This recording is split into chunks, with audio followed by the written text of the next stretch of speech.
4 వేదాలు, 6 శాస్త్రాలు, 18 పురాణాలు సమస్తం 13 ఏళ్లలో నేర్చుకున్నటువంటి రామచంద్రమూర్తి 25 ఏళ్ల పట్టాభిషేకంలో పొద్దున్నే పిలిచి, తండ్రి రాజు కావాలి నువ్వయ్యా అంటే, సరేనండి నాన్న మీ ఆజ్ఞ అన్నాడు.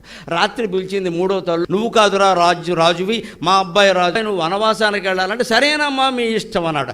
అది విద్య, త్యాగం విద్య. నువ్వు కలెక్టర్ అవ్వడం, డాక్టర్ అవ్వడం, యాక్టర్ అవ్వడం, రియాక్టర్ అవ్వడం ఇది పెద్ద విషయం కాదు. ఇది ఏదో ఒకటి అవుతావు. ఇది అవ్వాలేని లక్ష్యం కాదండి. ఏం చెయ్యాలి అది అయ్యి అది చూసుకోండి ముందే. అప్పుడు కూడా సుఖంగా ఉండాలంటే ఆ సుఖానికి పునాది ఇక్కడి నుంచి వేసుకోవాలి. మనశ్శాంతి ఒక్కటే సుఖం మనకి. కోట్లు సంపాదించినా సరే ఇద్దరే సుఖంగా ఉంటారు నా దృష్టిలో ప్రపంచంలో.